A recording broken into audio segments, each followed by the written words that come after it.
Welcome everyone, this is your host Abraham L. Jaguar, a professional game master.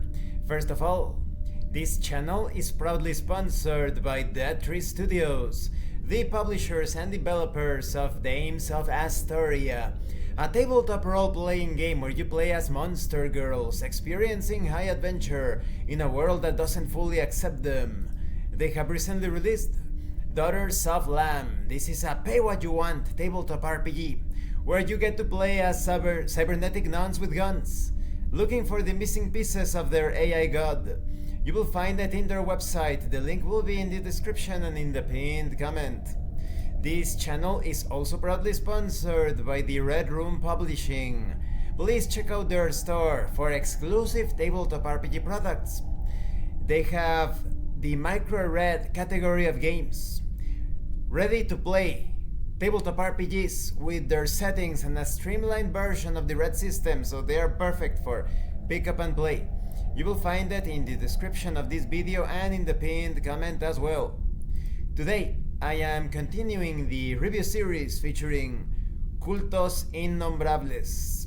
If you haven't seen the other parts of my review series featuring this tabletop RPG, where you are the Mythos cultists and not the steadfast investigators, please check out the playlist in the description below.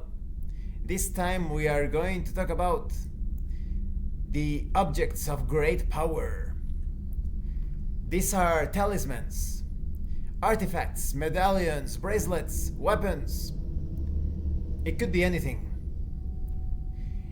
They do not follow our understanding of physics and logic or any sort of natural law. They are alien and otherworldly items. They could affect your own body, reality itself. It could change the past, the present, the future. They could pretty much modify or alter anything that we know to be real and logical. A character can actually begin with one of these artifacts, depending on the milestones determined during the character creation process. But of course, it's important to note that even though these objects can be acquired and even created, they are very dangerous. Characters usually do not want to employ them because they could have dire consequences. And of course, the more powerful artifacts are extremely rare.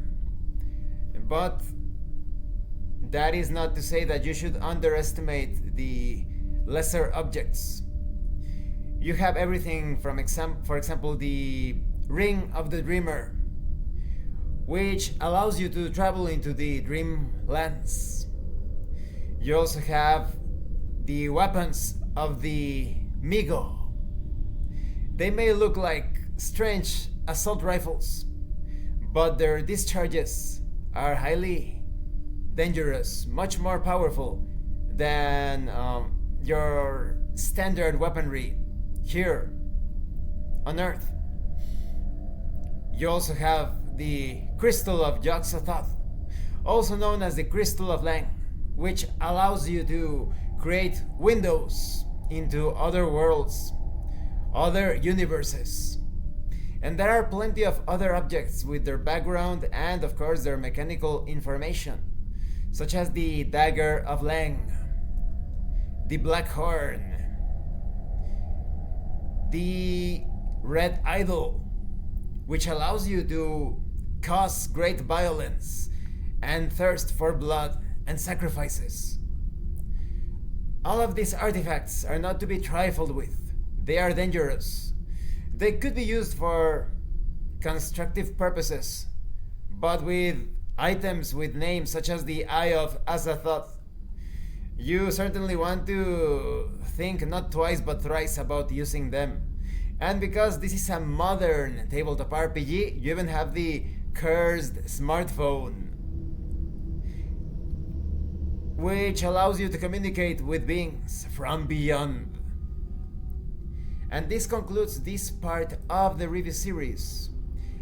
in the next part we're going to talk about the tomes, the grimoires.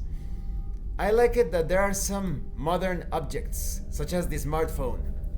It gives you plenty of ideas to play around with all sorts of computers, all sorts of modern tools that could be touched or modified by the power of the mythos.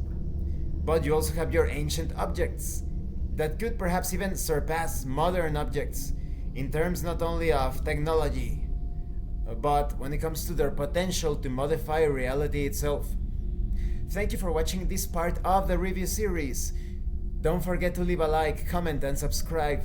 And thank you so much to those of you that are going the extra mile to support the channel. If anyone else wishes to further support the channel, consider joining as a member using the Super Thanks button.